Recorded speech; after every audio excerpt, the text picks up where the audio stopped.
With working from home becoming a more common option for employees post-pandemic, many cities are seeing abandoned office buildings. And of course, Sacramento is no stranger to that. But now a California lawmaker is hoping to put those buildings back into use to try and solve the housing crisis. So ABC 10's Jeannie Nguyen shares with us his plan and also where Sacramento stands on abandoned buildings.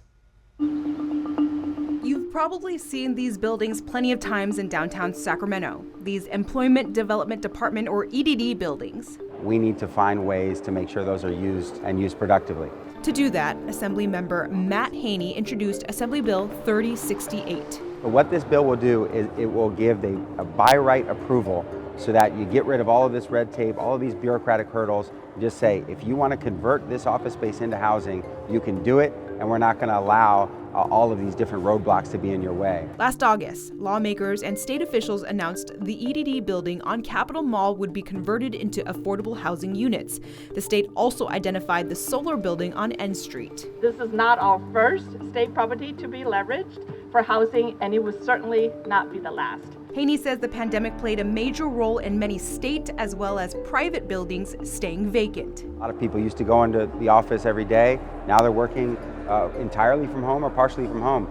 That's going to continue to be the case. With the housing crisis continuing in major cities, Haney's bill also applies to privately owned buildings. In Sacramento, many buildings are considered historic, and that's why the California Preservation Foundation says there needs to be proper protections in place. We're trying to protect the integrity of the building, make sure that its character features are preserved.